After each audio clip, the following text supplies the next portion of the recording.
Good afternoon, everybody. My name is Jordan Bishop. I'm the Executive Director of the Wyoming Interfaith Network. I hope everybody is doing well, is in good health. Thank you for joining us today in our conversation with Antonio Serrano. He's the chairman and co-founder of Juntos out of Cheyenne. Antonio, thanks for joining me today. How are you and your family doing? We're doing okay. We got plenty of frijoles and tortillas to hold down for the pandemic, so we're doing all right. Mentally, we're doing all right. You know, I know there's a lot of people who are in a tougher spot than me and my family. So I recognize the privilege we have, and we're getting through it. For sure. Well, I want to talk about a couple of topics today for the time we have.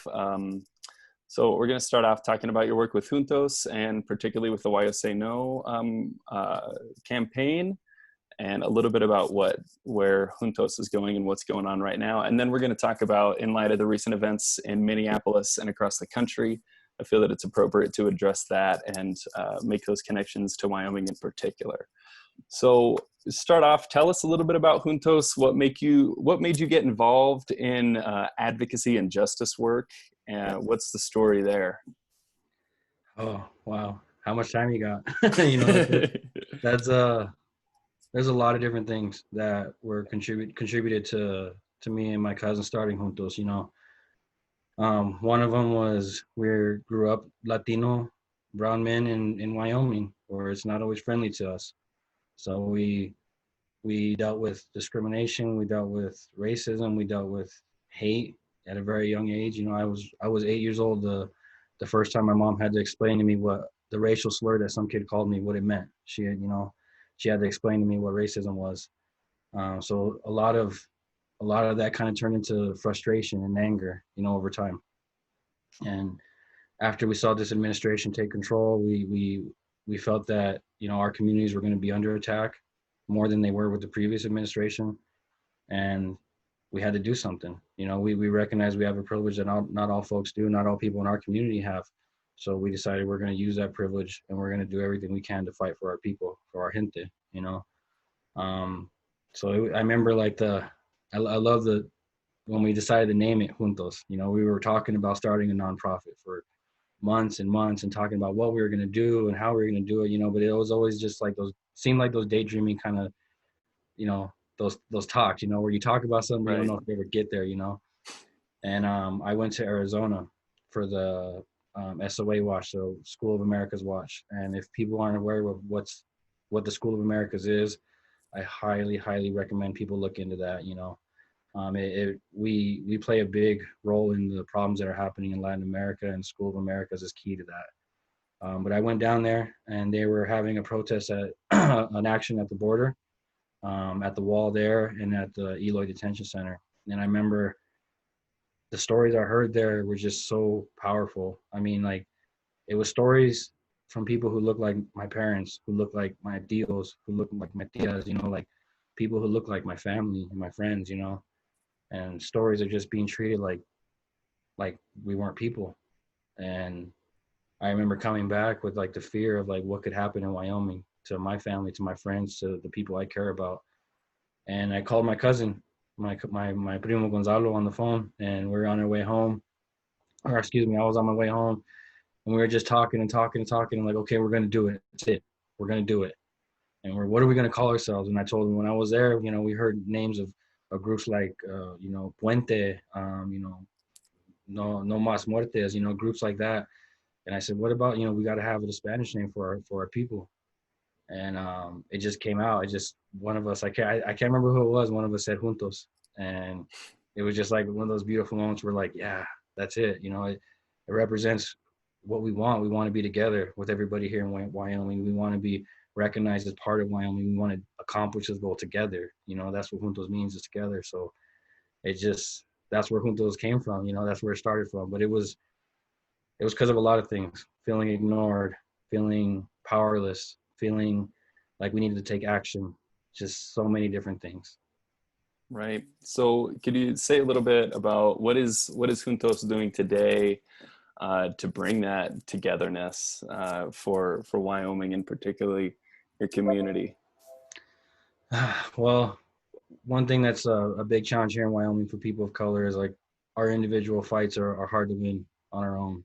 So we're making sure that we stand in solidarity with all our allies. So that includes Black Lives Matter folks, people NAACP, that includes Wyoming Equality. You know, all these people who are fighting for progressive issues for people who are typically go ignored in Wyoming. You know, we're standing together with them to try and win together. You know what I mean? To fight for change in our state and really push us to be the equality state. You know, because I don't think we're living up to that name really.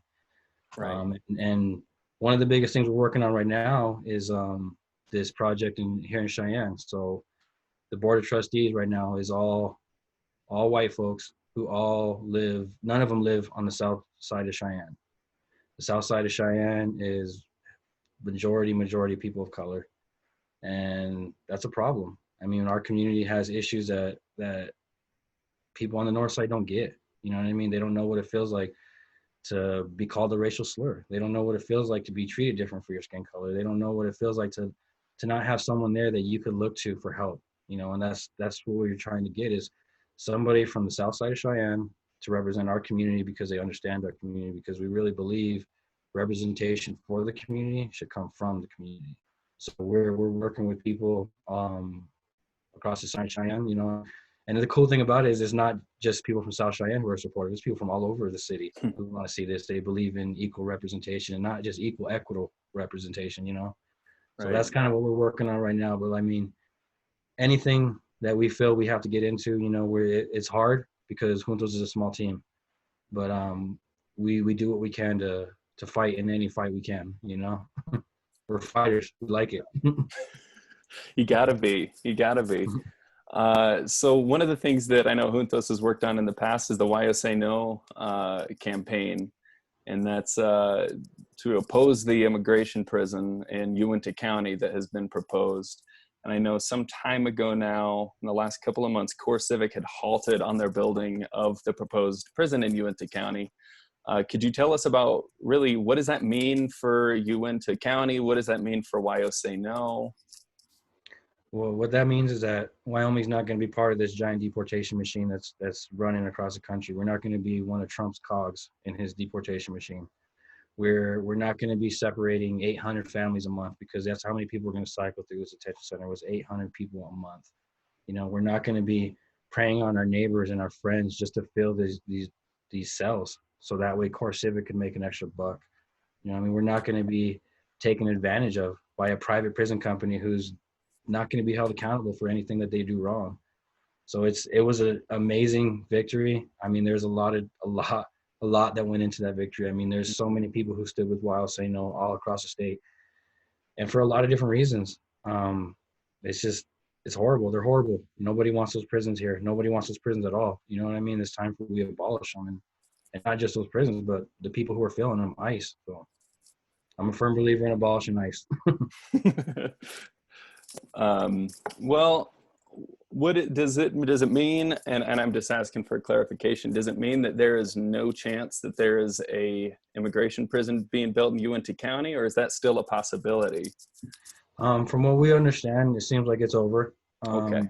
But we're never going to rule it out. We're always going to be watching. We're going to stay vigilant because when you stop paying attention is when people like Core Civic take advantage of it. So we're going to keep working with people out there. We're going to keep watching an eye and staying ready. You know, WyoSayNo is a strong coalition, and we built it over a few years, and we're not going to just fade away. You know, there's a lot of anti-detention projects that WyoSayNo could still work on, you know. So we're going to keep working here in Wyoming and keep watching and just get in the next fight.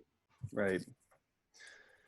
I want to ask how, in particular, during COVID-19, certainly hasn't been easy on anybody, but particularly, could you talk to how it's been impacting immigrant communities with dealing with this on top of maybe the threat of ICE, along with everything else that's going on right now? Yeah, it's taken a horrible toll. You know, we've had immigrant families reach out to us asking us, hey, these are my symptoms, should I go get help? I'm not a doctor, you know what I mean? And that's a horrible position for me to be in, to tell somebody what they should do, you know what I mean? And it just shows that people are more willing to trust their community leaders than they are like elected officials. People say it's safe, but they don't feel it's safe. You know, we have places like Casper where when people go to the emergency room, if they're undocumented, someone will call ICE on them. You know what I mean? I would be terrified to go looking for help if I knew that that could happen, because sometimes deportation is death. You know, when you get home, it could be death. So it's making immigrants, I think, kind of step back further into the shadows, and that's not a good thing. You know what I mean? We want folks to feel safe. We want them to feel like they're part of the community, because they are. You know, we know they are. We Right. know that they help keep Wyoming going, and they shouldn't have to live in that with that fear. You know, they should be able to get medical help without worrying about ICE coming to separate their family. But that's not the reality we live in. You know, and honestly, I don't know how we get there. I don't know how. You know, we've called on the governor to have ICE cease any and all activity across the state of Wyoming, because they're still going into our communities from who knows where, stopping at who knows where on the way, and they're not helping prevent that spread when they're doing that. You know what I mean? They're moving from jail to jail. It's making it worse. So and I think until something like that happens, when our elected officials call for that to cease, until the pandemic is over, I don't think folks are going to feel safe. It's not going to happen. So looking at our time here, I want to make sure that we set aside some time to talk about what's going on around the country right now. With the recent events in Minneapolis with the murder of George Floyd, Breonna Taylor, Ahmaud Arbery, and those are just three within the last few weeks that are unarmed people of color that have been murdered by police. How have these recent events with the protests in Minneapolis and across the country sort of influenced you and maybe have influenced the work that Juntos is doing across Wyoming? Yeah, it's been difficult, because I remember how I felt when the cops put a gun to my head, and I didn't know if I was going to walk away from that and go home. I remember how I felt when they killed my friend.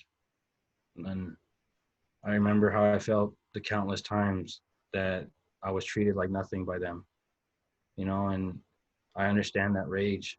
I understand that frustration. And it's hard. It's hard to be a person of color seeing this happening. And then you see people talking here in Wyoming like it's not happening here. Like we don't have those problems here. Like, we're better than that. We live by the quote unquote code of the West, and that code of the West doesn't include people of color, I don't believe, because we're not talked about. I've seen actions where they're not even mentioning people like Robbie Ramirez. I see that we're still being ignored here locally. I see that nationally too, and it's frustrating. It's what led to all this. People of color being abused, being ignored, being treated like they don't matter. These rocks and bricks don't get thrown with one isolated incident. It's not with one bad apple. It's with a lifetime and generations of this happening, and it needs to stop. And like we've been calling on our elected officials to acknowledge the lives that have been lost here in Wyoming, to acknowledge the people who have suffered at the hands of police in Wyoming, because pretending like there's no problem and acting like there's nothing to work on is not going to allow us to get to a place of healing to where we can move on to be a better state, and better community as a whole. It's made me and my work more fierce, I'll say, because this is a time where I feel like the world is against not just me but my people, and they're coming at us at every angle in every way. I mean, if you try and get help with like WIC or something like that, they won't offer you citizenship. Like there's so many things that they're just throwing in the way to make it harder and harder and harder. So that means I have to get more and more fierce with my work. That means I have to be more and more out there. I have to be louder. I have to be more speaking the truth, do it more often, and tell it to the people who aren't ready to hear it all the time. Right. I have to be that voice. Juntos has to be that voice for the community who doesn't feel like they have one. And we're committed to that. We're committed to fighting. We're committed to being fierce, because if you're not, we're going to lose right now. We got to fight for change, and real change, not just, oh, we're going to do more training. No, we need more. We need more than that. We need real things. So it's it's a lot of emotions, as I'm sure you can see. Like I feel like I'm all over the place because it resonates with me and it's real. Yeah. You know, I worry about my kids.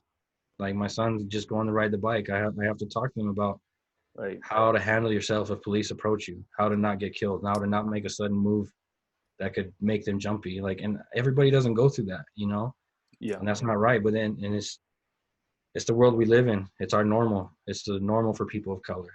And I wish more people could see that and see how we're working so hard to be good people, how we do everything right, but we still get treated like we're not. And it's just, I don't know when we're going to get there, but I promise you we're going to keep fighting with everything we got to make sure we do get there. Yeah. Well, thank you for being in that fight. Thank you for especially when the times are like this and are not tough, for being that voice and for being a leader in our community. I appreciate that, and I call on other faith leaders around the state, many who have already spoken up and have been voices for justice, to continue to be a voice for justice in this time, particularly for our communities of color and the racial justice movement that we're seeing across the United States right now. Before we end, let's end on a positive note. What is something that has been giving you hope or strength during these particularly chaotic times?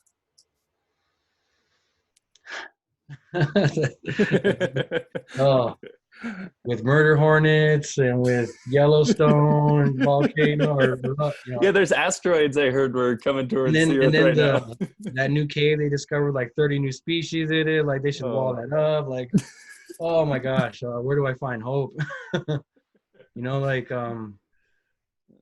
I guess I find it in my children, because I'm doing this to make a better world, for not just for my kids, but for all kids, for the kids who felt like I did, like nobody was there for them growing up, like nobody cared what I was going through, nobody cared about the pain I was enduring.